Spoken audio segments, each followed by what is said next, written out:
Hola. Hola, bienvenidos a todos. Gracias por ser valientes y venir a una sesión sobre inteligencia artificial. Ningún robot va a saltar de las paredes y nos va a arrancar el cerebro. Estad tranquilos.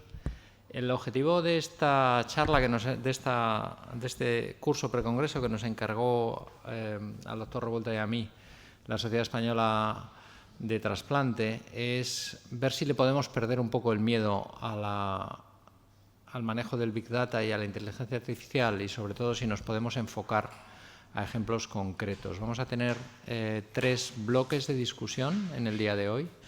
El primer bloque es una revisión de los 2 enfoques por el que podemos intentar extraer aprendizaje y evidencia, un enfoque más convencional, más tradicional, a partir de la estadística, la estimación de riesgos, etc.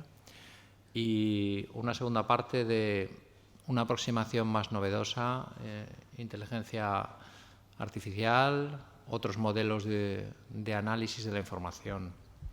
Luego tendremos un bloque en el que intentaremos revisar aspectos concretos con ejemplos prácticos de donde podemos utilizar todas estas nuevas herramientas que vienen para nosotros. Decía alguien, no recuerdo quién, pero creo que es acertado, que la inteligencia artificial no le va a quitar el trabajo a los médicos, le va a hacer el trabajo a los médicos más fáciles, y aquellos que se resistan a conocer la inteligencia artificial van a quedar excluidos por el sistema. Yo creo que el trabajo de los médicos es muy complejo, tiene una parte humana que ninguna máquina va a poder sustituir nunca, pero tiene una parte de toma de decisiones complejas donde la información estructurada, el análisis de nuestros propios datos y de nuestra experiencia nos puede ayudar mucho. Tenemos aquí grandes expertos en cada uno de los temas y este va a ser un curso muy abierto a la intervención. Cada bloque se discutirá al final de cada bloque con 2 o 3 ponentes en cada grupo. Por favor, preguntar todo lo que queráis. Esto pretende ser un enfoque abierto y yo creo que cuanto antes empecemos, más tiempo tendremos para discutir posteriormente. El primer bloque tenemos 2 ponentes que son el doctor Ricard Gavalda y la doctora Ana Royuela. Nos van a dar 2 enfoques distintos, no porque sean uno de Barcelona y otro de Madrid, que también, seguramente, sino porque son 2 aproximaciones a la resolución de problemas. En primer lugar, el doctor Gavalda nos va a responder si realmente necesitamos la inteligencia artificial y si ésta sustituye a la estadística convencional. Cuando quieras.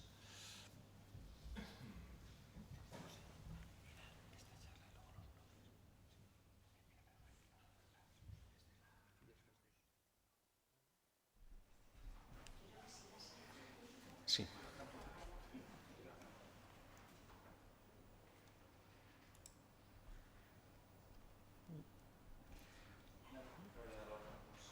Bueno.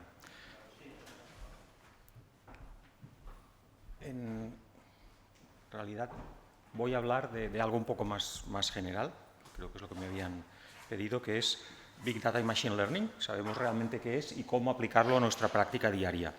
De la práctica diaria de todo en realidad voy a hablar lo que son en buena parte opiniones, por supuesto, es una charla muy poco técnica la que he preparado y más o menos va a ser esto.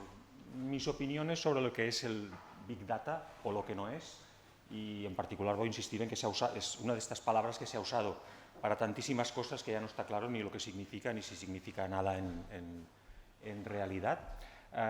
Voy a hablar de los obstáculos que creo que hay en la implantación de estas tecnologías, principalmente a salud, pero no necesariamente a salud. De nuevo, esto es una opinión y en casos particulares puede haber otros obstáculos. Y después voy a dar un enfoque, es una visión personal y espero que no parezca que hablo demasiado, que he venido a vender mi libro, como decía el poeta, digamos, pero es que es de lo que yo sé. Una visión un poco personal de qué podemos hacer ya ahora para que estas tecnologías empiecen a entrar en la práctica. No en la práctica clínica, ya verán que es un enfoque precisamente algo distinto. Voy a poner un ejemplo de algo que hemos estado haciendo de patrones de pacientes. Sobre mí, en particular. Yo soy informático, he trabajado en varias cosas a lo largo de mi carrera, he estado casi toda mi carrera en la Universidad Politécnica de Cataluña, en el Departamento de Computación, poco que ver con sanidad. Bueno, mi hermana es epidemióloga, pero no hablamos de epidemiología cuando nos vemos.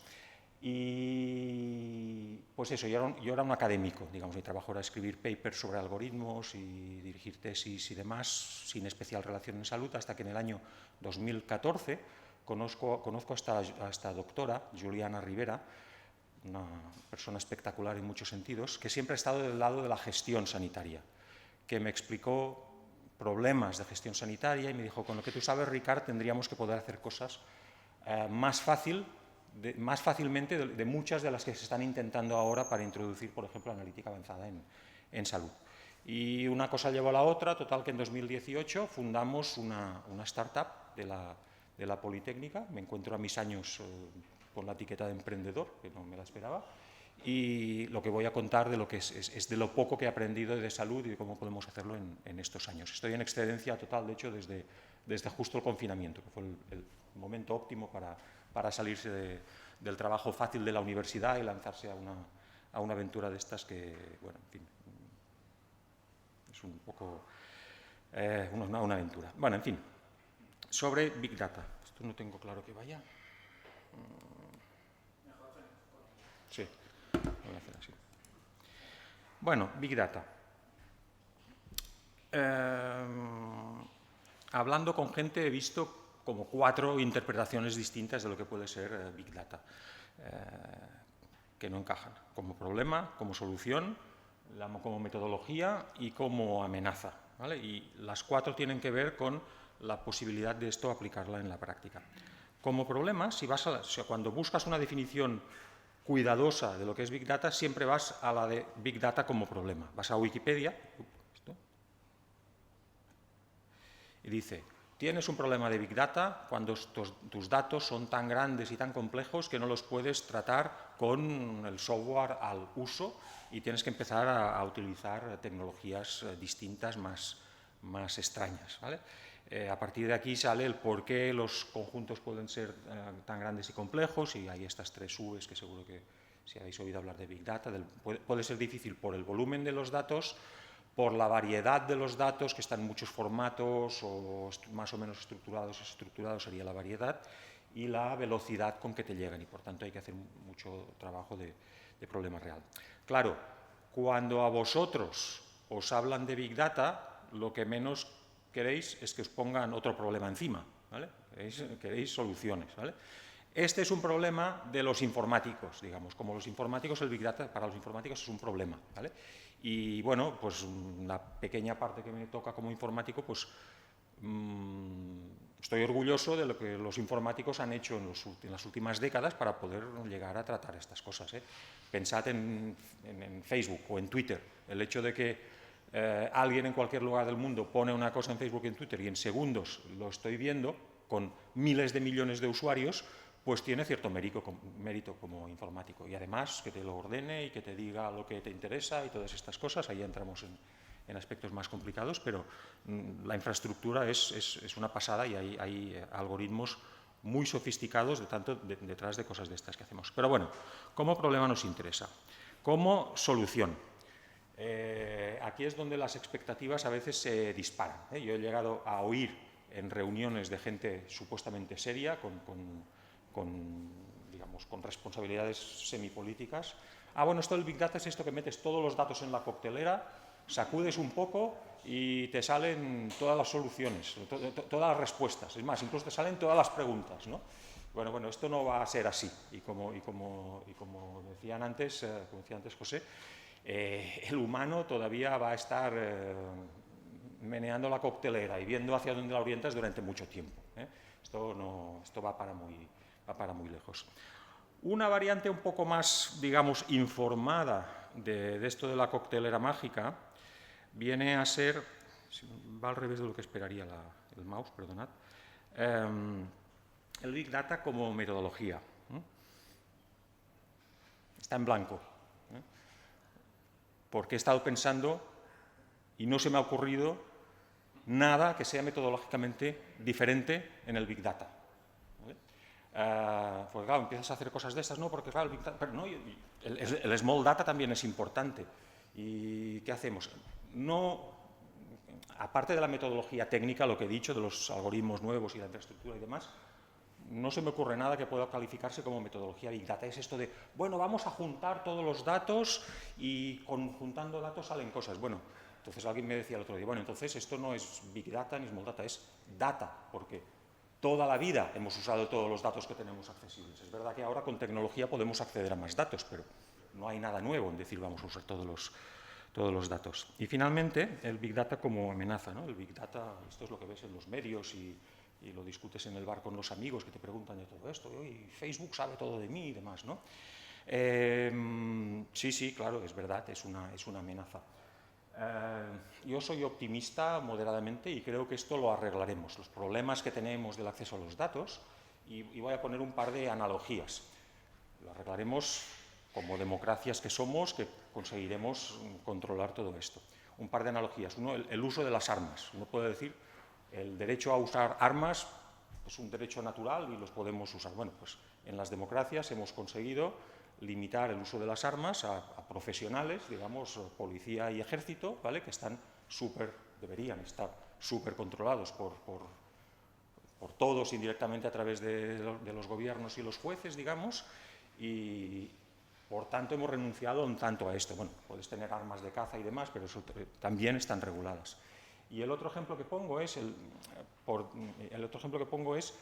el de los impuestos. Uno podría decir, mi salario es mío y es todo para mí. Pero entre todos, más o menos, hemos llegado a un acuerdo, supongo que hay gente que discrepa, que una parte de nuestro sueldo lo damos al conjunto para el bien común, porque necesitamos unos servicios y demás, ¿vale? Por tanto, renunciamos a una parte de dinero que podría ser nuestro en bien de todos. Eso sí, ponemos mecanismos de control sobre quién va a usar ese dinero para poder saber qué es lo que se está haciendo con él. Pues yo creo que con la privacidad de los datos va a pasar lo mismo. Vamos a tardar décadas en tenerlo tan controlado, que es el derecho absoluto sobre mis datos lo tengo solo yo.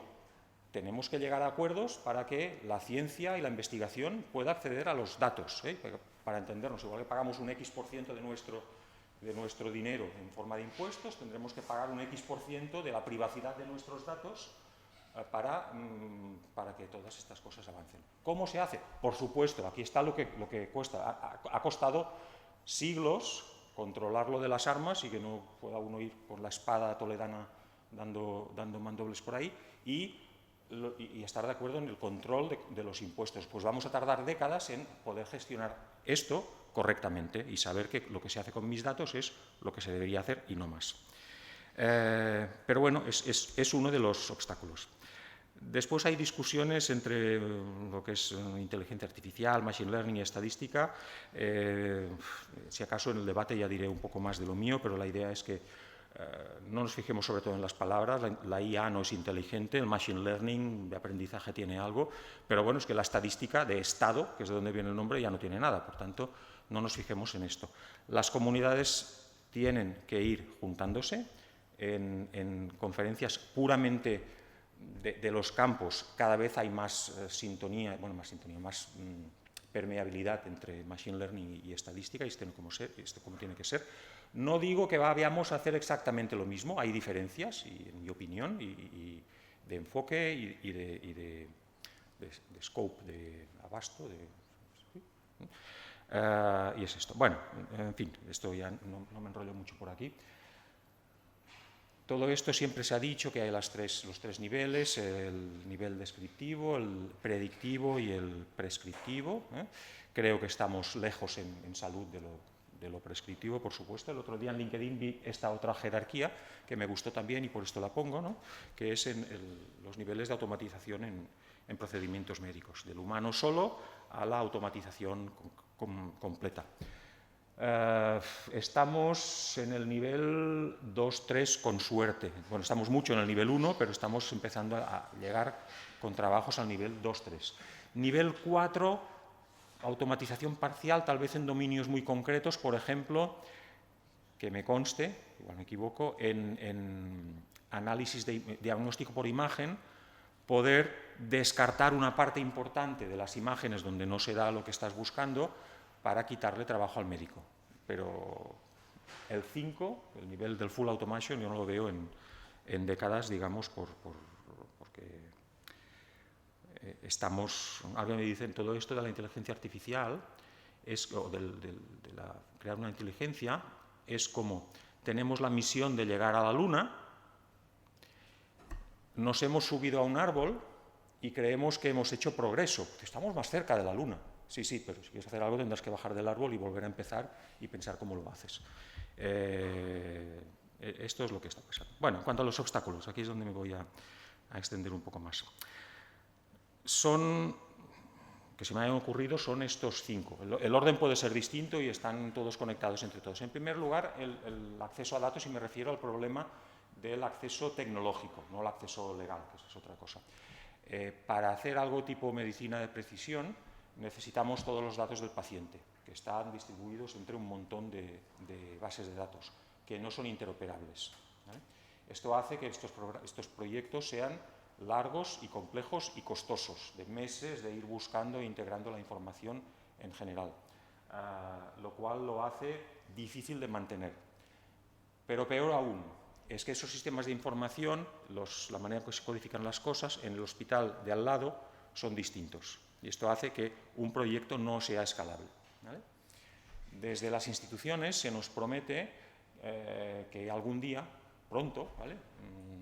Todo esto va a estar integrado y accesible y unificado y bla, bla, bla, pero esto, Juliana, mi socia que os he dicho, la doctora, dice que hace 25 años ya lo oía decir, ¿no? Es como en Barcelona nos pasó con la Sagrada Familia, que desde pequeños esto iba a estar en 20 años y, bueno, ahora parece que sí, digamos, en ese sentido soy optimista, ¿vale? Por tanto, el problema es hacer las cosas con un costo factible y además escalable a todo el sistema. Podemos crear una solución para un hospital, pero no mucho más. Temas éticos. Si vamos a diagnosticar o decir cómo tratar a paciente concreto, la responsabilidad es muy grande. Y si el sistema comete un error, la responsabilidad sigue siendo del clínico, que les voy a decir. Por tanto, es normal que la confianza que se quiera exigir a un sistema sea extrema y no podemos tener aún sistemas tan confiables. Por supuesto, entonces hay las barreras regulatorias, de que todos estos sistemas tienen que ser certificados como medical device, etcétera, lo que hace muy, muy difícil la innovación. Y en cuanto a las expectativas, pues hay que ver en qué podemos ayudar realmente y no quedarnos, el ejemplo que voy a poner aquí es cómo medimos lo bien que lo hace un predictor, por ejemplo, un diagnóstico, ¿eh? En la carrera de informática, que es donde yo he enseñado siempre, pues enseñamos las métricas de la accuracy, de la sensibilidad, de la especificidad, del área bajo la curva. Esto en la práctica significa muy poco. Un ejemplo que pongo es un predictor que estábamos desarrollando de si determinadas personas en urgencias iban a ingresar o no. Área bajo la curva, 90 y pico %. ¡Wow! Cualquier sitio me doy con un canto en los dientes si consigo eso. Problema, que estábamos diciéndole a los médicos lo que ya sabían. Que la gente que viene con el niño tiene mocos, pues no va a ingresar, y que a quien le ha pasado un coche por encima, pues seguro que ingresa, y tienen tal cantidad de casos que ya saben exactamente que si va a ingresar o no, y lo que no podía hacer el predictor es lo que les interesaba realmente a los doctores, que es esos pacientes en la zona gris, típicamente pacientes crónicos, complejos, que según cómo van, si empeoran o no, pues los ingresas o no. Pues ahí el predictor no lo hacía nada mejor que no les decía nada nuevo a los ¿me quedan 4 minutos? Vale. Sí. El problema de la privacidad, que lo he dicho, y los ciberataques. Por tanto, cualquier dato no anonimizado complicado. Y finalmente, que esto va a ser, la introducción es investigación y va a ser una batalla para entendernos casa por casa de la ciudad. Tú resuelves un problema a base de años de tiempo de investigación y el siguiente problema, pues has aprendido un poco, pero no mucho. Bueno, entonces, ¿qué es lo que podemos hacer? Es lo que me planteó, como digo, Juliana. ¿Qué podemos hacer? Ya, el sistema de salud tiene muchos problemas. ¿Cómo les ayudamos?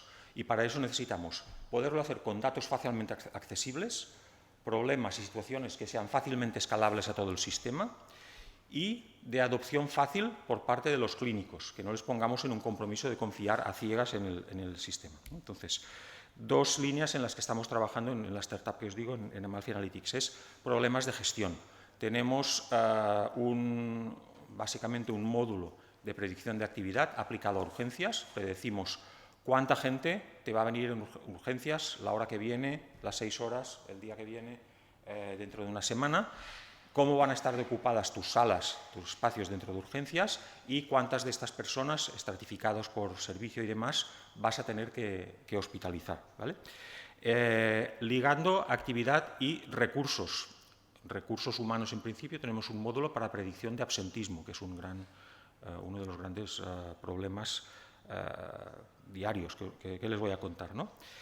Pero les quería contar otra cosa, que es la capacidad de generar hipótesis mediante Machine Learning. No vamos a hacer predictores, vamos a dar vistas distintas de los datos que tiene, de su realidad, que el experto interpreta. Y aquí es donde nos alejamos completamente de lo prescriptivo. Nos quedamos entre el descubrimiento y como mucho algo predictivo. Para ajuste de protocolos, para planes de atención, para gestión de riesgos. Lo hacemos, digamos, lo que hemos visto es que con datos simples, el CMBD, Conjunto Mínimo Básico de Datos, no se puede hacer desde luego medicina personalizada, pero se puede ayudar, pues esto, ajuste de protocolos y gestión de riesgos. Y voy a ir rápido. Voy a hacer una demo con transparencias de una de las herramientas que tenemos. Es básicamente, tiene varias funcionalidades, me centro en la de clusterización, enfocada, como digo, a protocolos y demás. Después de ver que los algoritmos clásicos, los basados en similaridad, en realidad no funcionan bien para esto, no descubren lo que le interesa descubrir a un clínico. Y le dije, el esfuerzo ha sido en que esto sea fácil de usar y que diga algo interesante enseguida. Hemos desarrollado algoritmos distintos, algoritmos de clustering basados en modelos con descomposición tensorial, los que sepan de estas cosas. Y le dije a Juliana, mira, voy a este congreso de trasplantes, ¿me puedes hacer un estudio de trasplantados? A ver qué sale. Le ha dedicado 1 hora, incluyendo el escribirme un report de 2 páginas, ¿vale? Directamente lo que sale. Tomamos un dataset de unos 500.000 pacientes, de ingresos hospitalarios, CMBD, por tanto, solamente diagnósticos y procedimientos. Y decimos, bueno, vamos a buscar la gente que tiene en algún diagnóstico algo relacionado con estado de trasplantes, el código Z94, punto lo que sea. Nos quedan 2.000, en este dataset, 2.800 pacientes con 5.000 episodios de hospitalización, ¿vale? Estadísticas básicas, domina el de estado de trasplante renal, lo ven por ahí abajo en la tabla de abajo. Esto me lo salto. Clusters. Pues en una demo verían que en la parte de la izquierda están los diagnósticos que determinan los clústeres y los 4 clústeres son las 4 columnas. La doctora se miró, no es especialista en trasplantes, pero con la interpretación de lo que hace descubrió, mira, hay 6 clústeres que tienen significado clínico, de los varios que podemos probar. El primero, y esto me tienen que creer que con más tiempo lo haría, el primero es, los 3 primeros son trasplantados de riñón, básicamente. No le dijimos, sepáranos por tipo de trasplante, todos juntos. Vamos a ver si descubre algo. Los 3 primeros clústeres son trasplantados de riñón.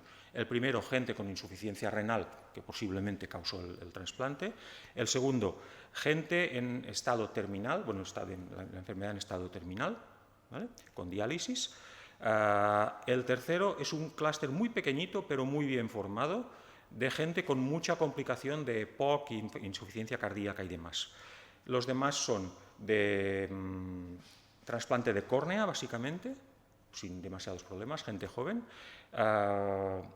gente con trasplante de células madre, cuyas complicaciones se deben no al trasplante, sino al hecho de que tienen neoplasias, ¿sí? Y el final es trasplante de hígado, básicamente, con mucha complejidad metabólica.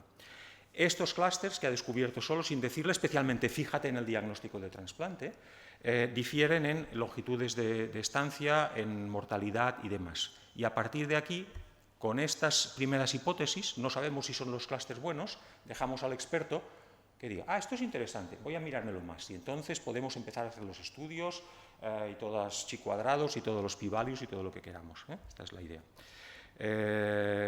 Otra funcionalidad que tenemos son lo que llamamos trayectorias. Pensadlo en cómo los pacientes transicionan de un clúster a otro a lo largo del tiempo.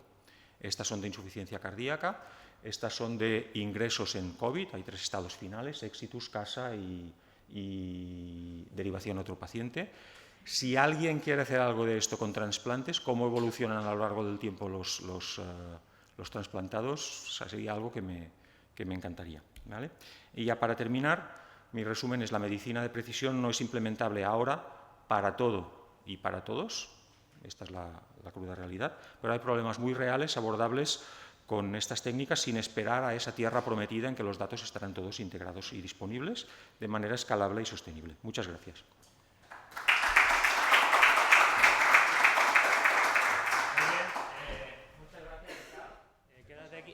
Aquí con nosotros. Siéntate y vamos a hacer discusión conjunta de los 3 primeros ponentes. A continuación, Ana Royuela Vicente, que no es nefróloga ni trasplantadora, ni informática. Ni informática, es metodóloga, si es que existe, si me permites ese título. Sí. Va a intentar resolver la pregunta de si realmente necesitamos la inteligencia artificial desde el punto de vista de la visión del bioestadístico experto, del metodólogo experto. Ana Royuela trabaja en el Hospital Puerta de Hierro Majadahonda y es la persona de referencia para todos los que quieren hacer investigación allí en cualquier campo, para ayudar a resolver problemas. Cuando quieras, Ana. Muchas gracias. Buenas tardes a todos y vamos a comenzar. El título de la charla es si realmente necesitamos la inteligencia artificial, que es una pregunta a la que evidentemente la respuesta es que sí, y la otra es si sustituye a la bioestadística convencional, que eso, pues vamos a ir viendo a lo largo de las próximas diapositivas qué conclusión sacamos. Como bien nos decía Ricard, los términos ahora de inteligencia artificial, machine learning, deep learning, se están utilizando cada vez más, pero realmente en el mundo médico, en España ahora mismo, a día de hoy, se hacen cerca de unos 40.000 procesos médicos diarios, pero seguramente el paciente utilice mucho más la inteligencia artificial yendo al hospital utilizando Waze o utilizando Google Maps que en su proceso médico per se. Esto evidentemente va a cambiar y, como dice este editorial del JAMA de hace escaso un mes, tenemos que preparar a los clínicos y a todos aquellos que trabajamos con clínicos para un mundo que esté influenciado por la inteligencia artificial. Para conocer cuál es el nivel de conocimiento, qué sabemos los que trabajamos en los hospitales sobre machine learning, inteligencia artificial, la revista BMJ Health and Care Informatics publicó en febrero de este año este artículo en el que hacía una encuesta a estudiantes de medicina de último año en Irlanda para conocer sus opiniones y sus experiencias acerca de machine learning y inteligencia artificial. Bien, pues las respuestas que se lo hicieron, respondieron cerca de 250 estudiantes y cerca de un 43% de ellos no había oído nada sobre machine learning en su periodo académico. Un 58% tampoco se encontraba familiarizado con términos como Big Data y un 81% no había leído ningún paper que tratara el tema del machine learning o de la inteligencia artificial. La buena noticia es que esos mismos estudiantes, en torno a un 87% de ellos, sí que planeaban aprender sobre inteligencia artificial o machine learning como parte de la medicina, y también cerca de un 87% de los encuestados estaban de acuerdo en que se debía incluir el machine learning como tema de discusión en el aprendizaje médico. O sea que estamos en el hay camino por recorrer, pero estamos en el buen camino. Si nos vamos un poco hacia atrás, unos 200 años, vemos aquí, pues eso, en el siglo XIX ya había técnicas, ya las ciencias de la computación, la tecnología de los datos, la visualización, las matemáticas o la estadística ya tenían métodos. Pero no es hasta los años mediados de 2010 cuando confluyen todas estas disciplinas en lo que hoy denominamos data science o ciencia de datos. ¿Y eso por qué? Si llevan 200 años de recorrido al menos cada una de estas disciplinas, ¿por qué hemos tenido que esperar hasta ahora? Pues hay una estimación que circula por Internet que dice que en el año 1950 el nivel de conocimiento en el mundo se duplicaba cada 50 años, pero en el año 2020 se duplica cada 73 días. Es decir, la disponibilidad de información a día de hoy es masiva y luego los ordenadores han dado un salto de escala tanto a nivel de procesamiento como a nivel de almacenamiento. Si nos fijamos un poco más en detalle, estos son algunos de los algoritmos empleados en Machine Learning.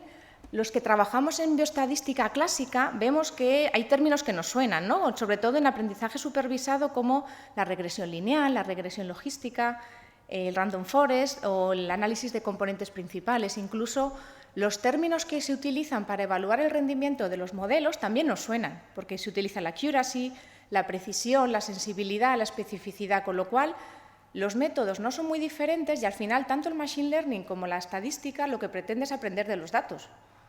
¿En qué se diferencian entonces? En la forma de hacerlo.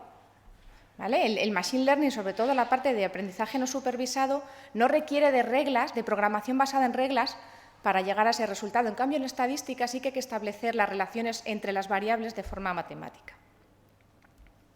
Como decían por ahí, para hacer estadística no hace falta un ordenador, pero no se puede hacer Machine Learning sin un ordenador. Luego en Internet, pues bueno, hay titulares de todo tipo, algunos pues, más sensacionalistas que otros, pero la realidad es que no es lo mismo. No es lo mismo Machine Learning que estadística. No es estadística glorificada de la misma manera que la arquitectura tampoco es construcción de castillos de arena glorificados. Y además de todo esto nos ha llegado el Big Data. Que Big Data, lo comentábamos antes del curso, en muchos ámbitos se traduce como grandes datos, ¿no? Y si yo estoy acostumbrada a hacer análisis con 100 pacientes y ahora tengo una base con 1000, pues ya tengo Big Data. Y dices, no, Big Data es algo mucho más grande que esto. Y esta definición del profesor Alexis Guerra me pareció muy explicativa, ¿no? O sea, si cabe en un ordenador, no es Big Data. ¿Vale? O sea, si yo tengo 10.000 pacientes y me siguen cabiendo en un pendrive o en un ordenador, sigue sin ser Big Data. ¿Vale? Es algo mucho más complejo. Pensad en Twitter, o sea, un sistema que está alimentándose constantemente con información de distintas fuentes. Desde mi punto de vista, el cambio de paradigma o el mayor cambio de paradigma entre el método científico tradicional y la metodología que nos contaba Ricard de Big Data es que con la metodología tradicional, la bioestadística, todo parte de una pregunta. El clínico, vosotros los clínicos, estáis en el hospital viendo pacientes y os surgen preguntas. Con eso vais al metodólogo, planteamos una hipótesis y diseñamos un estudio acorde a esa hipótesis, recogemos unos datos y analizamos los resultados para saber si podemos aceptar o rechazar esa hipótesis. En cambio, en el Big Data se intercambian un poco el orden de estos procesos. Primero tenemos los datos de muchos tipos, datos de, yo qué sé, de ejercicio, de dieta, datos médicos, datos de geolocalización, exposición a contaminantes, un montón. Se analizan y luego es cuando necesitamos al experto. Para poder interpretar, ahí luego en el debate lo comentamos, para poder interpretar, para poder separar qué asociaciones tienen sentido, qué asociaciones no tienen sentido y la parte muy importante como generador de hipótesis que comentaba Ricard. Así a modo de resumen muy somero, si comparamos bioestadística con inteligencia artificial, la bioestadística enseña a los humanos lo que ha sucedido, lo que está sucediendo observando datos. En cambio, la inteligencia artificial enseña a los ordenadores. En bioestadística, lo hemos visto, primero necesitamos una pregunta y luego vienen los datos. En inteligencia artificial primero están los datos y luego ya vendrán las preguntas. Bueno, datos analizados por personas. Este es donde yo quería llegar. En los objetivos, la bioestadística se centra en la inferencia causal, es decir, en bioestadística intentamos hacer conclusiones de la población a partir de una muestra, porque no podemos llegar a la población, con lo cual ya sabemos que hay un cierto grado de incertidumbre, de aleatoriedad en cualquier proceso, intentamos contabilizarlo. Y luego, además, nos interesa saber el peso de las variables, nos interesa interpretar el modelo. Por ejemplo, si queremos saber si en un trasplante, me da igual, de órgano sólido, tiene mejor resultado si el donante fue por muerte encefálica o por muerte en asistolia, puedo ajustar además por otras variables. No solamente quiero predecir el resultado, quiero ver cuál es el peso relativo de esas variables intermedias. En cambio, la inteligencia artificial se centra más en la predicción, en obtener predicciones repetibles.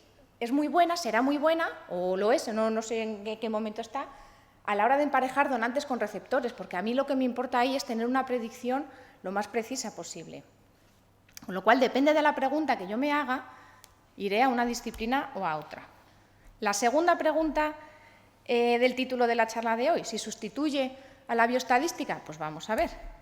Esto que os muestro aquí es la evolución del número de trasplante de órganos en España desde el año 90, y a pesar que se han ido batiendo récord año a año, hasta llegar en el año 2019 se hicieron 5.500, que se dice pronto, pero esto no es Big Data ahora mismo. O sea, todos los datos de estos pacientes caben en un ordenador. El día que podamos tener información de los pacientes, no solamente a nivel médico, sino a nivel de estilo de vida, de cómo se mueven, de otras cosas, podremos hablar de Big Data. Ahora, a continuación, vamos a revisar brevemente algunos métodos que utilizamos en bioestadística para responder preguntas y, con eso, pues, intentar dar argumentos para ver si la inteligencia artificial sustituye o no sustituye, son alternativas o complementarias. En bioestadística hacemos modelos estimativos, lo decía antes, o sea, no solamente me interesa predecir un resultado, sino ver cuál es el peso de ciertas variables en el resultado. Aquí tenemos un ejemplo de un artículo que publicamos en trasplante pulmonar y queríamos evaluar si los pacientes que habían recibido el pulmón de un donante por muerte en asistolia controlada o no controlada tenían resultados diferentes comparados con los de muerte encefálica. ¿Vale? Y ahí podíamos ajustar por una serie de variables que también nos interesa. O sea, queríamos saber el odds ratio, queríamos saber el peso relativo de cada una de esas variables en el resultado final. Luego también podemos hacer, este otro ejemplo es de factores de riesgo de infección por Clostridio difficile en pacientes que han recibido trasplante de órgano sólido. Aquí, y este es un diseño de casos y controles, y podemos ver todos estos factores, cuál es el peso con el odds ratio, o sea, tenemos una medida del efecto con un valor P para saber cuál es el peso relativo de cada una de esas variables a la hora de desarrollar la infección por Clostridium. De esta manera podemos saber que la edad o que el sexo no se asocian, pero sí, por ejemplo, el haber estado ingresado en el hospital en los 3 meses previos o la estancia hospitalaria, de tal manera que si yo veo que un paciente está por encima del tiempo medio de estancia, tengo que observarle más porque es más probable que vaya a desarrollar esa infección. ¿Qué más hacemos? Los modelos causales. Esto ahora, Jude Appel, que ha recibido un premio, no sé de qué, hace poco, pero ha escrito un libro que lo tengo pendiente para el verano que se llama El porqué de las cosas y engloba temas de causalidad con inteligencia artificial. O sea, que esto es un campo muy, muy, muy prometedor. Ahora mismo en bioestadística hacemos modelos causales y os pongo un ejemplo que vamos a empezar en el hospital donde trabajo. La pregunta de investigación es si en pacientes con trasplante de pulmón el recibir Cytotec tras el trasplante protege de desarrollar CMV, citomegalovirus. Con lo cual, esta es mi pregunta, ¿vale? Pero yo no solamente quiero predecir quién va a desarrollar CMV y quién no lo va a desarrollar, porque aquí resulta que el grupo del mismatch de riesgo al que pertenece el paciente se asocia tanto con el Cytotec como con el CMV, la neutropenia se asocia a la probabilidad de recibir Cytotec y, a su vez, el Valcite, que es otro fármaco, también tiene papel en esta cadena causal, además de la linfopenia y de la hipogamma. Esto, bueno, algún clínico que en la sala, si me he equivocado yo a la hora de interpretar el modelo causal, pero bueno, lo que quiero deciros es, no solamente me importa la predicción, quiero saber qué pasa en cada una de esas relaciones. Luego tenemos los modelos de análisis de supervivencia o tiempo hasta un evento, que son la estrella del análisis en trasplante, las curvas de Kaplan-Meier, la regresión de Cox, el modelo de Fine and Gray cuando tenemos riesgos competitivos, y ahora cada vez más los software estadísticos están incorporando lo que se llama los modelos joint, que por un lado engloban el diseño de un análisis longitudinal, es decir, cuando yo a un paciente le miro varias veces a lo largo del tiempo, con el análisis de tiempo hasta un evento, de tal manera que puedo evaluar biomarcadores a lo largo del tiempo y ver cómo esos cambios en los biomarcadores a lo largo del tiempo influyen en un resultado de tiempo hasta el evento. Otra opción son los modelos predictivos para desarrollar scores de riesgo. Aquí seguramente es la parte que más se fusiona con las técnicas de Machine Learning. Aquí es donde se ha desarrollado más de forma conjunta y vamos a ver algunos ejemplos en los que se realizan ambas aproximaciones y ver qué pasa. Este ejemplo es en trasplante hepático y querían ver si distintos algoritmos de Machine Learning comparado con la regresión logística tradicional eran capaces de predecir daño renal agudo tras el trasplante. Incluyeron cerca de 800 pacientes y estas son las variables que se incluyeron en los modelos y utilizaron LRs de la regresión logística y estos son algoritmos de Machine Learning. Y evaluaron con el área bajo la curva, accuracy, el score F1 y luego sensibilidad y especificidad. ¿Cuál es el resultado? Son equivalentes. Los resultados, veis aquí las áreas bajo la curva de todos son equivalentes. En este otro ejemplo es una revisión sobre métodos de Machine Learning en trasplante de órganos. Citan este artículo de Oztekin en el que quieren predecir la supervivencia del injerto en pacientes que han recibido trasplante de corazón y pulmón combinados. Utilizan una gran cantidad de datos, cerca ya de 17.000 datos, con cerca de 300 variables para el modelo. Y utilizan regresión logística, redes neuronales artificiales y árboles de decisión. La conclusión es que la regresión logística y las redes neuronales son equivalentes y ambas son superiores a los árboles de decisión. Este es otro ejemplo en el que quieren predecir probabilidad de descarte en donantes en trasplante de riñón. En España no he encontrado el dato. En Estados Unidos cerca de entre un 18 y un 20% de los riñones son descartados todos los años y por tanto hay un gran interés en poder conocer con cierta precisión qué riñón va a ser descartado. De la misma manera, emplearon técnicas de Machine Learning, todas estas, y regresión logística. Bien, pues dentro de las técnicas de Machine Learning, Random Forest fue la que mejor rendimiento obtuvo en el proceso y al comparar Random Forest con regresión logística, vieron que cuando no se puede cumplir la linealidad entre las variables independientes y la variable dependiente, Random Forest era capaz de predecir mejor que la regresión logística. Esto lo vemos en otros campos, como en este caso era predicción de mortalidad hospitalaria en pacientes de UCI. En este otro ejemplo publicado en Nature, querían evaluar, predecir genes diferencialmente expresados, también con técnicas de Random Forest y de estadística clásica, y el resultado fue que eran equivalentes.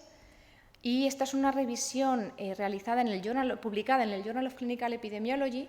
Igualmente querían comparar la regresión logística con distintas técnicas de Machine Learning y predecir enfermedades crónicas como diabetes, hipertensión, enfermedad renal crónica y insuficiencia cardíaca. Y el resultado es que eran equivalentes. Otra cosa es el tema del procesado de la imagen. Aquí van a llevar la delantera porque una máquina va a ser capaz de procesar muchísimas más imágenes de las que cualquier ser humano no tiene vida para ver tantas imágenes como las que puede procesar una máquina. Esta es una revisión sistemática publicada en Lancet en el año 2019 y aquí cogieron todos los estudios sobre diagnóstico de cualquier enfermedad entre los años 2012 a 2019 en los que compararan técnicas de Deep Learning para procesado de imagen con profesionales de la salud. Encontraron 82 estudios, lo que pasa es que a la hora de comparar los estudios de Deep Learning con los de los profesionales, no se aplicaban en las mismas muestras o la validación no era correcta, con lo cual de los 82 solamente pudieron utilizar 14 para evaluar realmente si era mejor las técnicas de Deep Learning o el profesional sanitario. Y en estos 14 estudios, nuevamente encontraron que la sensibilidad era equivalente, 86,4 en los profesionales sanitarios y en el Deep Learning 87, y la especificidad igual, 90, 92. Los intervalos de confianza totalmente solapados. Ya para terminar, bueno, pues un poco resumen de todo lo que he contado. Sobre todo me interesa esto de aquí, ¿no? Que yo creo que a los clínicos es lo que más quebraderos de cabeza da o lo que más dudas puede hacer surgir, ¿no? Pero ¿cuál es mejor o cuál me sirve a mí? Pues os respondo a la gallega, pues depende. Depende de la pregunta de investigación que os estáis haciendo. Si vais a hacer un ensayo clínico convencional o vais a hacer un estudio de cohortes convencional con 300 pacientes y 20 variables como mucho, seguramente no os aporte las técnicas de Machine Learning. Si vais a incluir datos de proteómica, genómica, metabolómica, seguramente sí. El día en el que consigamos unir los datos de todos los hospitales con otras fuentes de información, será totalmente imprescindible poder utilizar las técnicas de inteligencia artificial y Machine Learning, porque ahí la bioestadística clásica se va a quedar corta. Pero igualmente depende de lo que vosotros queráis, de la pregunta de investigación, pues tendremos uno u otro. Yo que vengo del mundo de la biología, pues para mí es algo así. Pues igual que en un árbol hay distintos nichos y las aves pueden compartir espacios en momentos del día, otros momentos del día no, pues para mí la inteligencia artificial y la bioestadística clásica es algo así. O sea, tenemos nichos de unión en los que podemos aprender y luego hay zonas en las que cada uno pues lo desarrolla a su manera. Y esto es todo lo que os iba a contar de la bioestadística. Muy bien, muchas gracias, Ana. Quédate por aquí con nosotros para el debate. A continuación tenemos el otro punto de vista diverso, la visión del experto en inteligencia artificial de Francisco Santos Arteaga, de la Universidad Complutense, también de Madrid. Levántate ya. Que veréis cómo trae una presentación muy rompedora para reactivar nuestras neuronas. ¿Se mueve solo? ¿Lo estamos viendo tú o que no estamos viendo? ¿Lo estamos viendo alguien? Vale. Esto. Buenas, gracias por venir. Espérate, le doy a... ¿Lo puedo utilizar ya? Bien, ¿o no? ¿Funciona? Ah, bien, ahí estamos. Va con... Bien, ahí estamos. Bien, o sea, gracias por estar aquí. Uy, antes había 2 personas, somos ya 10. Bien, vamos mejorando. O sea, de aquí a las próximas horas nos llegamos a 20. Hay una cosa que realmente nadie ha dicho, o sea, mi aproximación al tema este viene de... Yo no soy, o sea, no hago informática, yo soy o sea, yo hago matemáticas, investigación operativa, vengo de lo que ha puesto Ana, de la parte de abajo, o sea, investigación operativa con matemáticas, y esa es mi aproximación a, digamos, a los algoritmos, ¿no? Que es distinta a la que puede tener un informático, por ejemplo. Me tengo que poner aquí.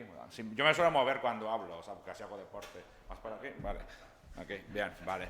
Pues, y realmente creo que, o sea, cuando hablamos del tema, realmente nadie sabe de qué va esto. O sea, yo sí, pero, porque para eso me pagan, pero vosotros, cuando habláis a un médico, ¿qué hacen estos modelos de inteligencia artificial? ¿Para qué sirven? ¿Cómo funcionan?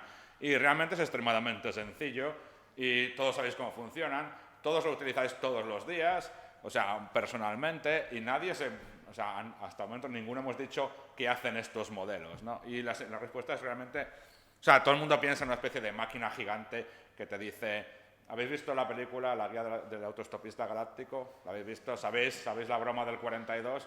Pues eso, ¿no? O sea, construyes una máquina gigante, le haces una pregunta muy compleja y a los 2000 años te responde con una respuesta que a lo mejor no entiendes, como el 42. Luego te echa la culpa por no haberla entendido, por haber preguntado mejor. Pues esto es muy parecido, o sea, pero distinto a la vez. Según mi punto de vista, la inteligencia artificial funciona como esto, ¿vale? O sea, a la derecha, el quién es quién, todos habréis jugado de pequeños, espero, si hubisteis una infancia normal. Y a la izquierda no sabía que no había estado en Tinder, ha copiado, o sea, eso es Tinder, no había estado nunca en Tinder, que lo sepáis, primero he entrado solo para copiar eso ahí, o sea... Y como podéis ver, es muy parecido a los muñecos del quién es quién, o sea... Y esto realmente es lo que hace un modelo de inteligencia artificial, categoriza, ¿vale? O sea, no estamos o sea, como sois médicos, no, o sea, voy a simplificarlo mucho, ¿no? ¿De qué va el quién es quién? Todos habéis jugado, ¿no? Tenéis unas ideas de quién puede ser el muñeco que está en la foto con unas características, ¿de acuerdo? Igual que en Tinder, buscas a alguien con unas características. Matemáticamente, todas las características se ordenan en lo que llamamos vectores. O sea, un vector, si digo la palabra vector, todo el mundo, ¿no? O sea, no quiero utilizar ningún término técnico. Entonces, tienes un vector de características y dentro de ese vector, al final, puedes poner a ese sujeto en una categoría. Bien, o sea, y eso es lo que hace el quién es quién. El quién es quién tiene un sujeto por categoría y en Tinder se supone que hay más, con unas características, ¿vale? O sea, hay un grupo de conjuntos 2 elevado al número de características, eso es muy técnico, no os podéis olvidar de ello, pero realmente, de forma muy sencilla, cuando tú le preguntas a una máquina, le dices, tengo estas características y le pasa esto a este paciente. Si ahora yo te doy unas características, y lo haces muchas veces, si te doy otras características de otro paciente, ¿me puedes decir en qué categoría cae? Es así de sencillo. Entonces la máquina te dice, estoy de nuevo, como soy médico, si fuese una charla técnica no sería tan simple, pero vamos, o sea, y funciona así, realmente tú coges un montón de categorías, las pones en un vector, le das valores numéricos, o en el quién es quién, usa gafas, sombrero, pelo de un color, no sé qué, y ese vector de características se le asigna una categoría final. Bien, igual que en Tinder, supongo que si entras, tienes unas características y un grupo de categorías de me gusta, no me gusta, 0, 1, ¿vale? Esto es realmente binario. Vas a Tinder, pones características, las tienes en mente, o sea, le das ahí al clic y al final dices sí o no. Y le puedes decir a la máquina, búscame gente que me mole. Y entonces la máquina, según mis preferencias, que son estas características, la máquina te responde.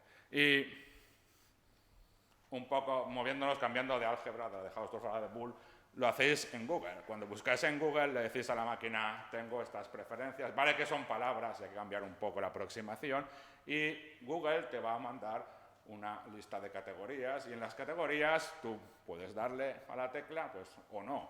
O sea, ¿qué has hecho? Le has dado un vector de características a Google, tal y tal, como los pacientes. Los pacientes tienen un vector de características y luego se mueren, no se mueren, les va bien, les va mal, y en función de eso las máquinas aprenden. Esto es parecido, cambiándolo a un sistema de álgebra. Hay que cambiar el álgebra, no os preocupéis, lo de la palabra álgebra suena muy abstracta, pero digamos que es muy parecido. Tú entras en Google y dices, quiero buscar tal cosa. Pones 4 o 5 palabras y esperas que entre las categorías que te lanza Google, una sea la que más te convenga o la que estabas buscando realmente. Y eso es lo que realmente a nivel muy básico hacen los modelos de Machine Learning. Categorizan, es simplemente eso, categorizan cosas. Tú das unas características y luego te dices, estos tíos lo van a pasar muy mal, estos lo van a pasar mejor. Cuando te damos un vector nuevo de datos, me los puedes categorizar y la máquina dice, mira, va a ir aquí o va a ir aquí con tal probabilidad. Y ya está, y eso es lo que hacen. O sea, es un poco más complejo, pero a nivel médico, cuando aproximáis o cuando vais a una máquina y decís, ¿qué hace esto? Hace realmente eso. En modelos de Machine Learning. Luego sí hay varias distinciones, en función de si hay categorías predefinidas o no, pero realmente en el corazón va de eso. Y el problema de Machine Learning hoy en día, y esto lo digo como director de una revista, que me llegan muchos artículos sobre esto, es que es tan fácil de aplicar. Tú te vas a un programa como MATLAB, por ejemplo, pones los datos, le das al play y sale algo, ¿no? O sea, esto funciona así. O sea, tú coges datos, los pones las categorías sin saber absolutamente nada de cómo funciona eso. Hay una figura muy bonita de MATLAB con lo que pasa ahí dentro de la red neuronal y una función logística que podéis ver desde aquí. Y entonces MATLAB, tú vas ahí, aunque no sepáis nada absolutamente de Machine Learning, pones los datos, pones las categorías, le das y sale algo. O sea, algo sale, a lo mejor sale que no categoriza bien o sí, pero es tan fácil de aplicar que la gente se ha lanzado mucho, especialmente desde términos, o sea, simplemente por producir cosas como Machine Learning suena muy elegante, le das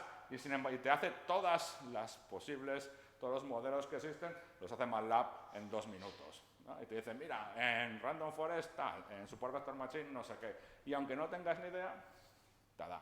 ¿No? Y eso ha llevado al uso abusivo de esto, digamos, del software de esta, o sea, de inteligencia artificial. Mucha gente lo hace y el problema es que, aunque hay unos dibujitos ahí con cosas, para mucha gente esto es una caja negra. O sea, has puesto datos, ha salido el 42 y ya está.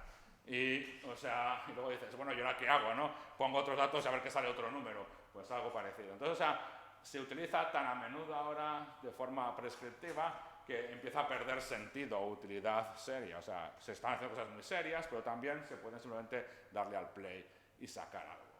¿De acuerdo? O sea, que eso es peligroso desde el punto de vista de que, bueno, sí, si realmente cuando se empezó a utilizar la econometría, también en economía, era algo parecido. La gente hacía regresiones, le daba y salía algo y lo publicaban. Y dice, mira, sale esto y ya está. Aquí, esto mola más desde el punto de vista más técnico, hay más dibujitos, neuronas suena mejor que regresión, pero, o sea, la idea es lo mismo, le pones, das al play y sale algo. Entonces, o sea, la idea es entender, o sea, al menos la que tenía yo que expresaros, que hacen estas cosas, ¿no? Y lo que hacen es eso, categorizan. O sea, cuando haces un modelo de estos, categorizas elementos, categorizas a pacientes con unas características y un output potencial. Tienen, o sea, y bueno, y dentro de ese dibujito que hay ahí, hay regresiones estadísticas. O sea, que digamos que yo nunca he visto un problema entre la distinción de un modelo, o sea, de inteligencia artificial y estadística, porque los modelos de inteligencia artificial, casi todos, utilizan estadística dentro de ellos. En todos hay regresiones, calculas el error, intentas minimizarlo, etcétera, etcétera. O sea, que la distinción está ahí, pero no, o sea, dentro de esto hay modelos estadísticos. O sea, que realmente son fusiones de técnicas diversas dentro de una, en este caso, ¿vale? Todas tienen un problema. Aquí va el problema conjunto. Bueno, aquí está cómo veríamos a un paciente desde el punto de vista de los inputs y los outputs de estadística y de inteligencia artificial. A la izquierda, lo que va a pasar, o sea, el set de inputs. Y a la derecha, el set de outputs. Variables y categoría de pacientes. De nuevo, el modelo cogerá las variables del set de la derecha e intentará hacer un matching con los de vuestra izquierda, ¿vale? Y es así, o sea, ¿qué problema tienen los modelos estadísticos y los de inteligencia artificial? Y esto es un problema común a ambos modelos, la parte de la derecha. En medicina, y aquí es donde yo entro básicamente en estos modelos y lo que me gusta mejorar de ellos, hay muchos outputs, ¿vale? O sea, no, o sea, ¿te mueres o no? Bueno, pero también hay otras opciones, ¿no? O sea, esto es un artículo que estamos publicando. A la derecha, sí, ahí tenéis un montón de inputs. Hasta ahí bien. De hecho, en estos modelos, los estadísticos, puedes utilizar vectores de cualquier longitud, larguísimos y con un montón de variables. Luego se puede sobreidentificar alguna cosa, pero bueno, o sea, inicialmente la parte derecha no tiene restricciones. La parte izquierda sí. O sea, cuando eliges una variable para hacer una regresión, el output solo puede ser uno. O sea, puede haber más, los puedes, digamos, que juntar de alguna forma, pero realmente tienes que elegir uno, ¿vale? Y entonces aquí es donde entra la parte emocionante de la ingeniería para hacer modelos matemáticos de optimización y generar índices que sirven para categorizar pacientes para que luego la máquina aprenda. Pero inicialmente este problema es común a ambos. Tenemos muchos outputs para elegir, o sea, un montón de categorías, ¿vale? O sea, la peña que está buscando en Tinder tiene un montón de ideas en mente aquí y solo puede elegir una persona. Entonces, o sea, hay que, digamos, que crear una amalgama de outputs para poder darle a la máquina para que aprenda. Este es un problema común a todos los modelos, ¿vale? O sea, hay formas de simplificar en modelos que, ¿no? Pero habitualmente se utilizan modelos de ingeniería y de matemáticas para, digamos, juntarlos todos en algo coherente, ¿no? También puedes sumar los ceros y los unos y ver qué pasa y crear distintas categorías, pero bueno, dependiendo del modelo. Y esto es común a ambos modelos, a los de inteligencia artificial y a los de estadística, porque ambos, digamos que de nuevo, también buscan categorizar. Los de estadística, efectos, digamos, de cambios de porcentaje en una variable de output. Los de inteligencia artificial, cambios, digamos, en la estructura del vector de inputs en la categoría donde se van a meter los de output. Bien, y no quiero ser muy técnico, ¿no? Pero por vosotros también lo hacéis muy a menudo, ¿no? Aquí tenemos, bueno, esto es de un artículo, no os preocupéis, no voy a explicar de qué va el tema, ¿no? Pero dos dimensiones, fácil. Bien, o sea, a la izquierda una especie de gente que sube y a la derecha y en medio se puede hasta dibujar casi una línea de división. ¿Molaría más? Claro que sí. 3D, mucho más molón, o sea, 3 dimensiones. Ahora tienes un espacio con 8 cubículos para categorizar a la gente. Mola más. Pues se puede molar, claro, 15D, 20D, o sea, ¿de acuerdo? Entonces, allá cuando tienes muchas características, categorizar cosas es más complicado porque es un espacio de dimensión n, bla, bla, bla. Voy a intentar no decir nada técnico durante esta charla. Mismo problema para los estadísticos. Cuando hace una regresión, una función con 20 variables de inputs, estás en dimensión 20. Que suena así como mola, pero no podemos pintarlo, ¿no? Solo podemos pintar 3 y ya está, ¿no? Pero, o sea, la idea es muy simple. Cuando haces estadística y dices, bueno, yo creo que estas variables tienen un efecto en esta de aquí. ¿Cuánto es ese efecto? Pues para eso están las regresiones. algo parecido con Machine Learning. Yo creo que estas variables definirían muy bien a la gente que está en esta categoría. ¿Cómo lo hacemos? Veamos qué pasa, ¿no? Y de nuevo, una está dentro de la otra. No es que la de Machine Learning sea mejor porque la estadística esté dentro y hagan más cosas, simplemente es muy necesaria para contabilizar el error, la distancia, en cada dimensión del punto óptimo, llamémoslo así. ¿De acuerdo? Entonces, vamos, esto funciona así, categorización, con Tinder y quién es quién, o matemáticamente. ¿Qué es lo que estamos haciendo realmente? O sea, ponemos sitios en cuadrículas. ¿Bien? Y una cosa que, bueno, lo he escrito en inglés porque no sabía si era en inglés o en español, pero bueno, o sea, si digo, me quedan 7 minutos, vale, intentaré acabar, me acaba antes de los 20. Tengo un montón de historias que contaros más feas, pero bueno, espérate, aquí. ¿Qué podemos hacer? Podemos intentar trolear a las máquinas, ¿no? Y eso es lo que hicimos en un artículo hace poco, o sea, crear... No os lo voy a contar el artículo, pues es un poco rollo, pero o sea, es crear gente artificial que se comporte de una forma muy parecida y luego intentar a ver si la máquina puede distinguirlas. Y la respuesta es... a veces sí, a veces no, dependiendo de cómo sean, de cómo estén distribuidos los datos dentro del vector de output, pero es otra cosa distinta. El rollo siguiente que os voy a contar es importante desde el punto de vista técnico y no técnico. La máquina es menos sensible a errores en los inputs. Bien, o sea, esto es muy... O sea, tú tienes un vector con 20 características, te equivocas en una parte de uno de los vectores, como la máquina mira a todas las características simultáneamente, cuando categoriza, ese fallo no es tan importante como en estadística, donde cambiar números de una columna a otra cambia mucho la pendiente y el efecto. Entonces, o sea, una ventaja pequeña, o sea, muy relativa de las máquinas respecto a la estadística, o sea, tradicional, es que si te lías con los datos y son malos, están muy, o sea, hasta cierto punto, o sea, hay un problema en los datos y si uno se salta una columna, los transfiere mal, la máquina se lo puede llegar a saltar y categorizar igual de bien, si no es una cosa muy seria. ¿Por qué? Porque la máquina mira todo el perfil, ¿vale? O sea, la diferencia entre las estadísticas es que la máquina mira todo el perfil que dice categoría 1, categoría 2, categoría 3. La estadística es mucho más precisa, te dice aquí hay 20 variables y cada una tiene un efecto. Si cambias columnas o la mitad de una columna de una a la otra, ese efecto va a cambiar en 2 variables de forma significativa. En la máquina no tanto, porque mira las otras 19. Entonces, esa es una mini ventaja de que en casos de datos no demasiado buenos, que los puedes coger de países menos desarrollados que el nuestro, por ejemplo, no sé cómo están las cosas en Bulgaria, pero si los hospitales pillan bien los datos o no, pero si alguien se equivoca un poco, las máquinas pueden llegar a ignorarlo y categorizar igual de bien que no equivocándose. Y de eso iba la parte técnica que os quería presentar aquí, porque os habéis pagado para ver cosas más que Tinder y esto está bien, pero, o sea, vamos a poner algo técnico. Aquí está, y bueno, lo que tenemos aquí es, como sé que utilizáis SPSS en medicina mucho, es una logística en SPSS contra un modelo de regresión tradicional. Ya sé que la logística no es machine learning puro, pero, o sea, básicamente está, digamos, en medio. Como cambias la probabilidad de un logaritmo, o sea, cambios básicos afectan la probabilidad, pero no demasiado. En una regresión lineal, sí. Entonces, o sea, aquí tenemos un modelo, no os voy a contar la parte técnica, no quiero soltarosla, porque supongo que la gente no está aquí para editar este tipo de diapositivas. O sea, pero en la parte gris, o sea, he dicho, voy a poner un poco técnico para que la gente no diga, esto en un congreso de inteligencia artificial ya no ha hablado de quién es quién. O sea, entonces aquí, o sea, hemos pagado para eso. Entonces, no, o sea, aquí voy a poner algo más serio para que digas, oh, nos han puesto unos números. O sea, y en la parte gris, o sea, no voy a, o sea, tengo que explicar, no quiero explicar los grados de libertad ni nada. O sea, simplemente deciros que aquí tenemos una logística donde primero metemos los datos bien y luego cambiamos la mitad de una columna de un sitio a otro, ¿vale? Y, o sea, y el modelo lo hace muy mal. Nos da igual la capacidad de identificación, que lo sepáis, o sea, que lo identifiques. La R cuadrado es muy baja, no nos importa. Nos importa ver qué le pasa a digamos, a la predicción del modelo. O sea, se lía mucho la máquina si cambiamos básicamente mitad de una columna de unos pacientes a otro sitio, sí o no. Y, de nuevo, no quiero ser muy técnico, he puesto en parte, o sea, como en Crisa, y la parte más técnica. Esas son las variables que realmente la máquina, o sea, no son significativas a nivel de aprendizaje de la máquina. O sea, a ver.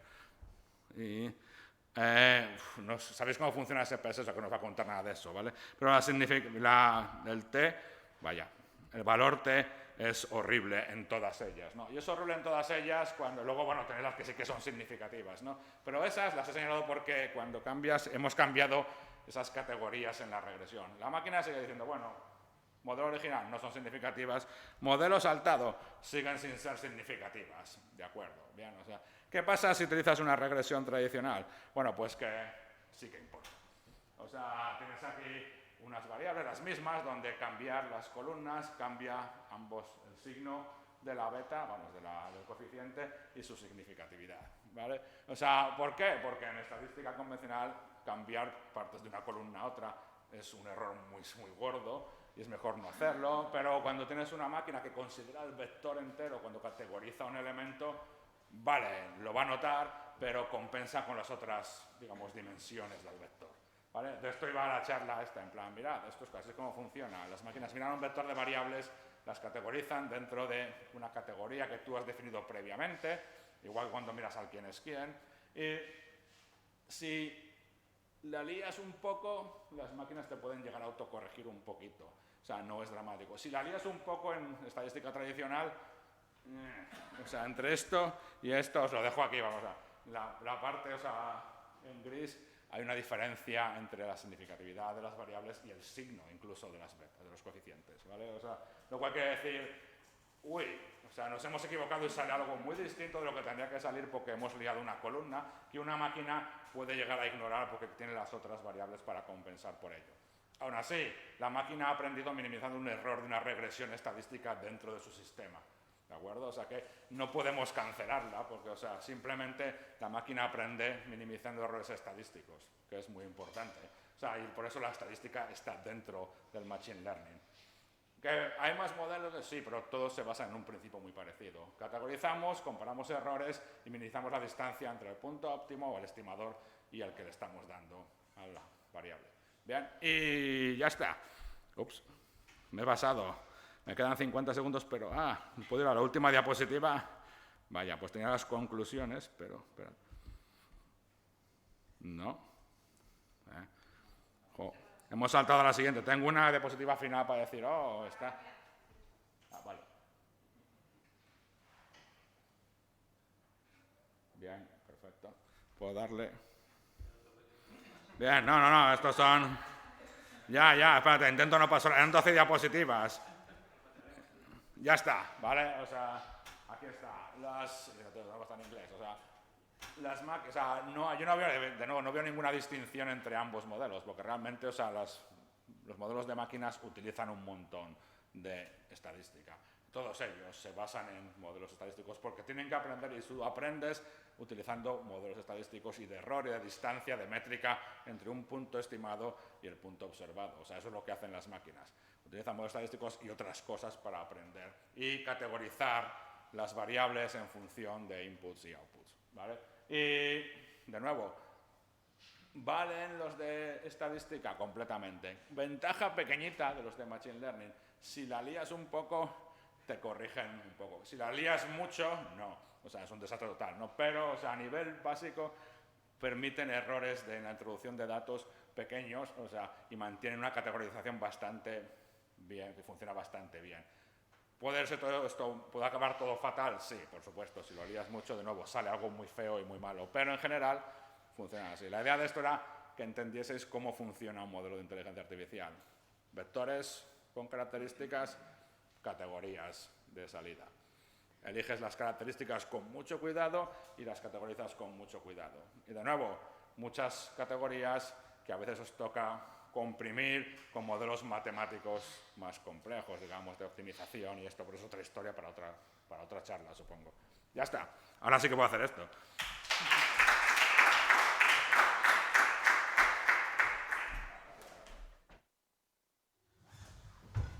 De para acá. Sí, súbete también.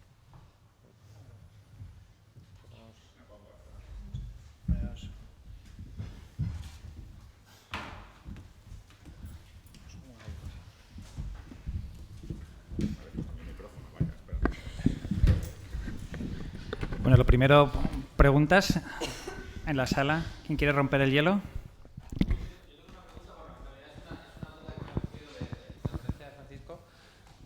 Bueno, yo creo que... Se te oye bien, pero bueno, sí, vamos a utilizar el micro que ya que tenemos, o sea, a ver, da igual. Porque hablabas de que con Machine Learning, si cometemos algún error, el output, a la hora de recoger los datos,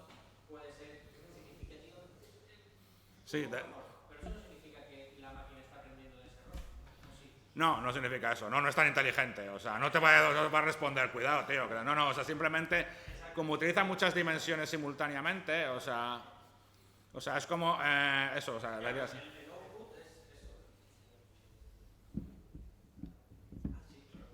Ah, que lo estamos grabando.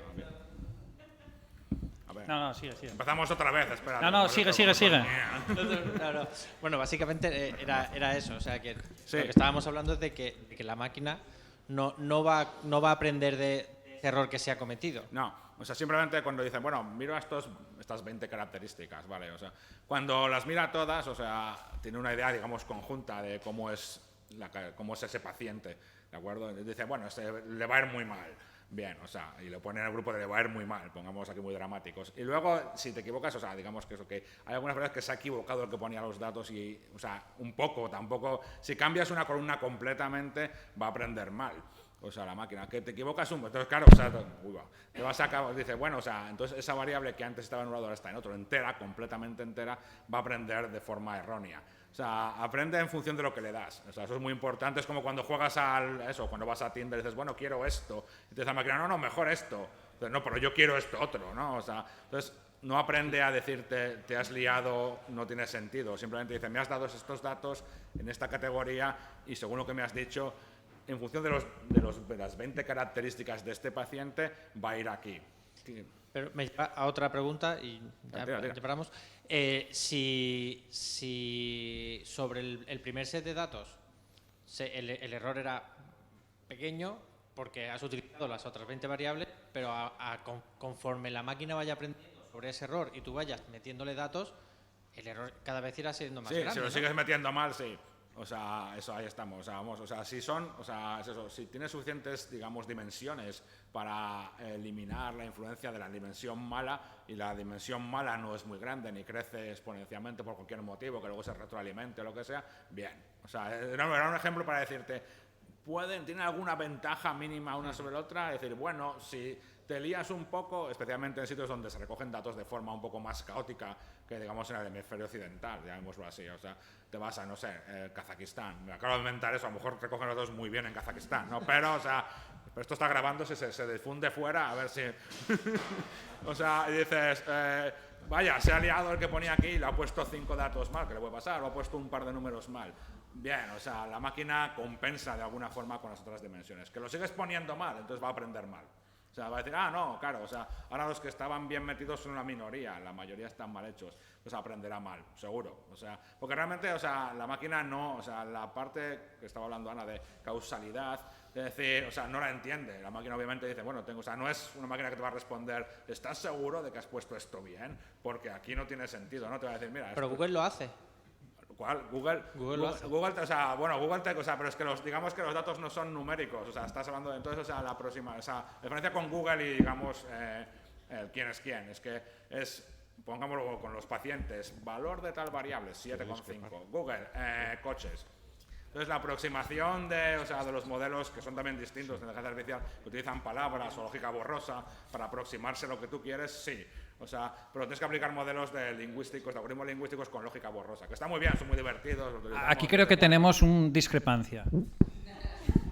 ¿Qué? Sí, que me temo que discrepo contigo mucho. De eso se trata todo esto. Bien. No creo, francamente, que entre machine learning y estadística la diferencia venga porque sean más tolerantes a errores o no. Eso depende del algoritmo concreto. Es más, entiendo a qué tipo de algoritmos te refieres, por Google y Tinder y todo esto, sí, los de ranking, y ahí sí hay tolerancia a errores, pero en ambos lados hay algoritmos muy tolerantes a errores y otros que no. No creo que vaya tanto por ahí la cosa. De hecho, en realidad, yo diría que parte de la ventaja del enfoque estadístico, no de los algoritmos estadísticos, es precisamente porque vamos a buscar el modelo causal que hay detrás, cuáles son de verdad las variables que influencian y no que correlacionan. Yo creo que en eso, en general, el enfoque estadístico es superior en cuanto a tolerancia a ruido. Lo demás ya va a depender, pues, exactamente de qué algoritmo haces y qué tipo de error. Por poner un ejemplo, en el que os he dicho de predicción de afluencia a hospitales, un caso real y vivido. Hubo un hospital que por algún motivo el servidor nos dejaba de enviar datos los fines de semana. Pues el algoritmo aprendió en poco tiempo que a urgencias a este hospital el fin de semana no iba nadie, ¿entiendes? Cosa que me da verdad. Yo quería hacer una... No, sí, estoy de acuerdo. O sea, yo utilizaba un modelo básico de SPSS, o sea, lo que más utilizas en medicina. O sea, no, sí, hay algoritmos superiores, sí, claro. O sea, pero lo que utilizáis en medicina, que es SPSS habitualmente, por lo que he visto. O sea, con las regresiones, esto, yo, ¿qué puedo utilizar para enseñaros cómo funciona eso? Sí, es verdad. O sea, ¿hay algoritmos superiores? Sí, por supuesto. A nivel básico, que es lo que estoy diciendo, o sea, como ninguno, somos informáticos y utilizamos estos modelos, ¿qué es? La ventaja es esa. ¿Hay modelos superiores? Sí, claro, por supuesto. Estamos hablando de nivel o sea, no vais a ninguna a crear vuestros algoritmos y esto, simplemente utilizar un programa preestablecido. Y a ese nivel, por lo que he enseñado, o sea, vamos, que, o sea, ¿hay algoritmos superiores? Sí, claro, por supuesto. O sea, Pero no yo quería hacer una pregunta en parte de lo que estáis diciendo, porque da la sensación de que el problema es que a veces no utilizamos bien una cosa u otra según lo que queremos hacer, ¿no? La gente, yo creo que la impresión como clínico es que a veces quieres hacer una técnica más que dar una respuesta a la pregunta, ¿no? Y entonces al final te equivocas y a lo mejor estás utilizando inteligencia artificial cuando no toca y demás. Y a colación de eso os quería hacer una pregunta un poco a los tres, ¿no? Que al final lo importante son los datos. Y el problema está en podemos hacer datos, hacer cualquier cosa esa si no tenemos datos o si no están mapeados. Respuestas, por favor, súper cortas, porque si no os podemos estar aquí enrollando hasta nos quedamos sin café. Intento ser breve. Completamente de acuerdo en que muchas veces importa más la técnica que la pregunta. O sea, yo he tenido clínicos en mi despacho diciendo, no, es que el referee me pide hacer un propensity score. Dices, ya, pero es que para tu pregunta de investigación no se responde con un propensity score. Ya, es que me lo ha pedido el referee de la revista. Cuando a lo mejor con un modelo de regresión no cumplía las asunciones para hacer un propensity score. Entonces, eso, cuidado muchas veces porque intentamos mejorar los datos a costa del análisis estadístico y no, la estadística es una herramienta meramente. Luego, lo que decías tú, lo importante son los datos. Yo creo que lo importante es la pregunta. O sea, el dato, por supuesto. Lo hablábamos con Ricard al principio de la charla. Si los datos son malos, lo que va a salir es malo. Para mí, yo creo que lo esencial es la pregunta de investigación y de ahí ya poder tirar a cada tipo de metodología. Yo creo... bueno, perdón. Tira. ¿Creéis que en el campo del trasplante tenemos suficientes datos como para hacer realmente Big Data? Pregunto, o sea, quiero decir que la mayoría de las preguntas que queremos resolver hoy en día se resuelven con un enfoque a lo mejor de estadística, llamémosle convencional, ¿no? Porque estamos hablando de... Siguiendo lo que habéis comentado, de que si cabe en tu ordenador no es Big Data. Si queremos hacer predicciones, yo ahora mismo, después de ver el rendimiento de los modelos de Machine Learning y de estadística, haría las dos aproximaciones, porque en ciertos supuestos es mejor, si solamente queremos saber predecir, o sea, la probabilidad de experimentar un evento, pues eso, la pérdida del injerto, o el delay gram function, o cualquier cosa relacionada con el trasplante, yo haría varias aproximaciones y me quedaría con la que tenga mejor rendimiento. Sí, la pregunta es sobre predicción. ¿Por qué tenemos que hablar de Big Data? ¿Por qué no hablamos de lo que la pregunta y la respuesta? ¿Por qué tenemos que meter siempre Big Data en todo lo que tenemos que hacer? No, esa es la pregunta. ¿Realmente el Big Data como tal es necesario? No sé si lo podemos o no. Big Data no es ni bueno ni malo en sí mismo. No, sí, precisamente lo que yo intento traer aquí es que, con mi pregunta, que creo que no lo he conseguido, es que a lo mejor todavía no necesitamos para nada el Big Data, ¿no? O sea, que yo creo que ahora mismo en el mundo del trasplante no tenemos esa cantidad de datos tan tremendos que no seamos capaces de manejar con otras aproximaciones. Pero la cuestión es si con los datos que tenemos podemos hacer machine learning, por ejemplo, y obtener predicciones o una estadística de alto nivel de hacer predicciones. ¿Necesitamos Big Data en trasplante para hacer predicciones? No, mi opinión es que no. Y de hecho estamos haciendo desde scores convencionales hasta machine learning. This is the example of iLogs, no? We are talking about this necessary the Big Data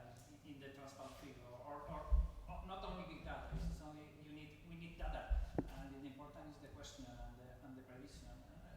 And you are developing the best scoring based on artificial intelligence, and you find very nice predictions without big data, as the big data is the name. Sorry for Spanish discussion.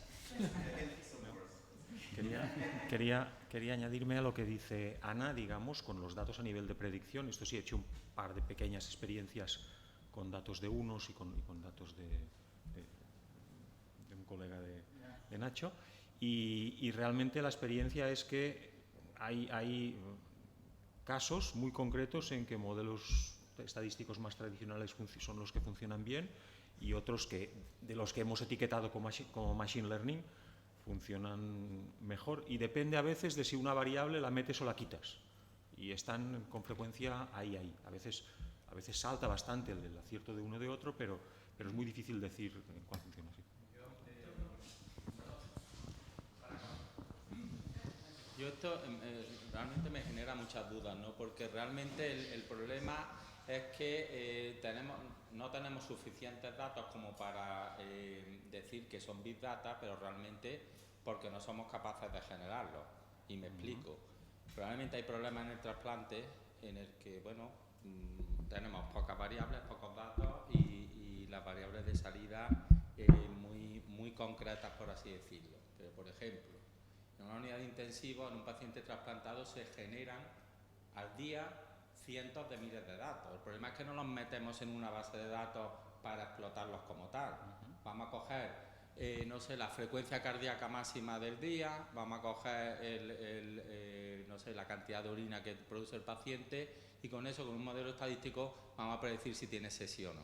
Pero si fuéramos capaces, y de hecho hay publicaciones, de coger los cientos de miles de variables que generan estos pacientes utilizando Big Data, sí que somos capaces de predecir que la sepsis en el trasplante aparecen 2 días antes de los que lo detecta el clínico. A eso voy. Probablemente nosotros lo que no tenemos es una gran producción de datos para meterlo en base de datos.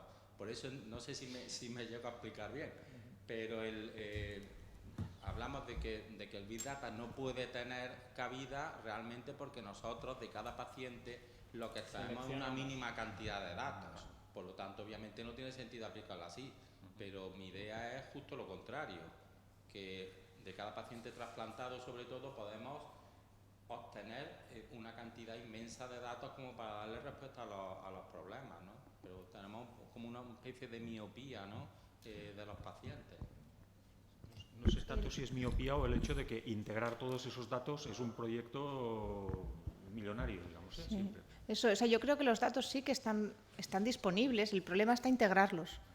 O sea, si fuéramos capaces de integrar los datos de la UCI, del paciente desde el primer día que viene a consulta, con luego pulseras de actividad, o sea, otras cosas, el día que logramos integrar eso, el Big Data va a ser imparable. Pero estamos lejos a nivel de infraestructura, logístico, de redes. O sea, nosotros en Madrid hay distintos hospitales, no son compatibles los datos entre los mismos hospitales de una ciudad. Eso es un gran problema, sí. Yo a colación, y yo creo que es la última pregunta porque nos estamos ya pasando el café. ¿Creéis que porque mucha de la información viene de registros, ¿no? Y se intenta hacer, y de hecho, por ejemplo, en trasplante tenemos el registro abierto de la UNOS, ¿no? Que mucha gente está utilizándolo para hacer estudios. ¿Creéis que el registro es una buena fuente para hacer o inteligencia artificial o, por ejemplo, estadística avanzada? Muy corto, 5 segundos cada uno.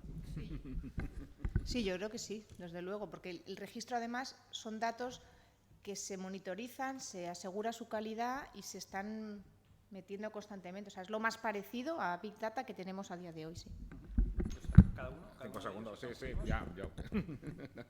No, vosotros. Ya, no, sí, que bien, que sí, estoy de acuerdo con Ana. Yo no conozco el registro al que os referís.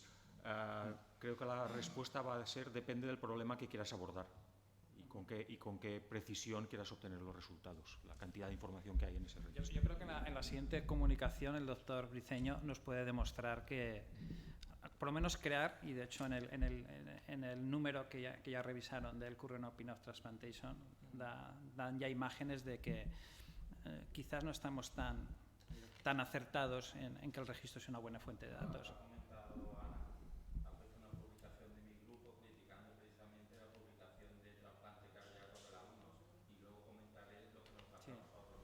Era una manera de hacer un spoiler para que nos vayamos a tomar un café. Es un cliffhanger para la siguiente sesión. Bueno, Muy bien, pues, café. Café, Un poquito la tenemos. Sí, Vamos allá.